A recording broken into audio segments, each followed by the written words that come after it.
सुप्रभात मंडळी. मी निलिमा पटवर्धन आणि आपल्या सायबर क्राईम आणि ऑनलाईन फ्रॉड या शृंखलेमध्ये आज एक पोस्ट माझ्याकडे आलेली आहे, तर ती तुम्हाला वाचून दाखवते. नवीन फसवणूक करण्याची पद्धत. 30 मिनटं तुमचं आयुष्य आर्थिकदृष्ट्या उद्ध्वस्त करू शकतं. ही सामान्य फोन फसवणूक नाही, ती त्याहूनही अधिक धोकादायक आहे. त्यांना तुमचे पैसे, तुमचा पासवर्ड किंवा तुमचा विश्वास नकोय. त्यांना फक्त तुमचा दयाळूपणा हवाय. अलीकडेच मॉल्स, मेट्रो स्टेशन, बाजारपेठा आणि सार्वजनिक ठिकाणी एक नवीन मदत मागण्याची फसवणूक समोर आली आहे. फसवणूक करणारे सहसा सभ्य दिसणारे मध्यमवयीन किंवा वृद्ध व्यक्ती असतात.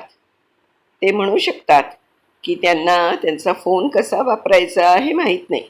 त्यांना पेन्शन किंवा सबसिडी तपासायची आहे, किंवा त्यांच्याकडून चुकीचं पेज दाबलं गेलं आहे आणि ते तुम्हाला त्यांचा फोन चालवण्यासाठी मदत करण्यास सांगतात.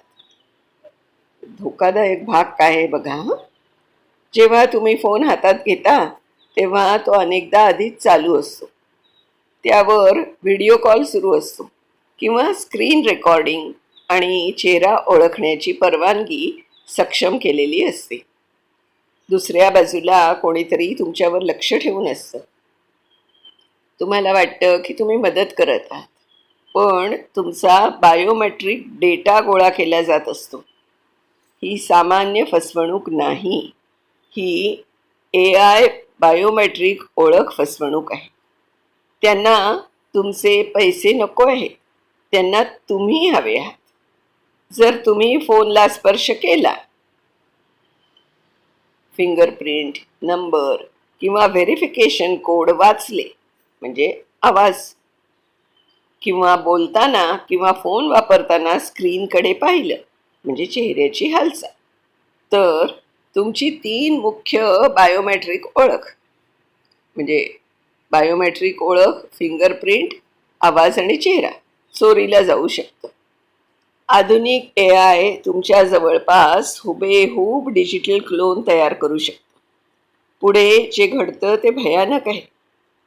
फसवणूक करणारे तुमचा डिजिटल क्लोन वापरून ऑनलाईन कर्ज, ग्राहक, वित्तपुरवठा, क्रेडिट कॅश आऊटसाठी अर्ज करू शकतात आणि चेहरा आणि आवाजाची पडताळणी आपोआप पास करू शकतात. 30 मिनिटात, फक्त 30 मिनिटात तुम्ही कर्ज म्हणून घेऊ शकाल अशी सर्व रक्कम संपू शकते.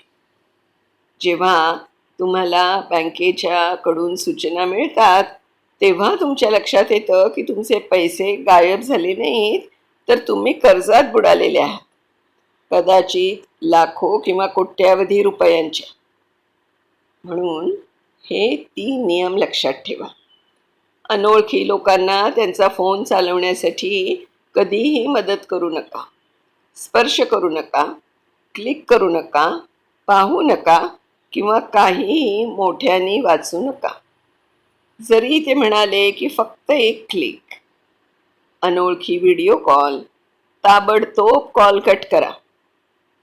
कॅमेऱ्यासमोर पाहून बोलण्याच्या विनंत्यांना कधीही सहकार्य करू नका. हा संदेश वृद्ध व्यक्ती, मुलं आणि दयाळू, मनमिळावू मित्रांसोबत शेअर नक्की करा. फसवणूक करणारे आता चांगल्या लोकांना लक्ष करत आहेत. आणि सगळ्यात महत्त्वाची आठवण करून देण्याजोगी गोष्ट, कधीही असा विचार करू नका की मी इतका दुर्दैवी नसेन किंवा मी इतका हुशार आहे की मी या फसवणुकीला बळी पडणार नाही. तोच आत्मविश्वास आणि दयाळूपणा फसवणूक करणारे वापरतात. तेव्हा प्लीज हा संदेश शेअर करा. एक अतिरिक्त शेअर म्हणजे एक कमी बळी, हे लक्षात ठेवा. आता खरंच सांगायचं ना, तर भलाईचा जमाना नाही राहिला असं म्हणायचं वेळ आलेली आहे. कारण आपण सहज म्हणून मदत करायला कोणाला तरी जातो आणि आपणच त्याच्यात बळी पडतो. तर असं होऊ नये म्हणून प्रत्येकाने खूप खूप खूप सावधानता बाळगा. धन्यवाद. पुन्हा अशाच एखाद्या छानशा माहितीप्रद पोस्टसह पुढच्या रविवारी भेटूया. तोपर्यंत बाय बाय.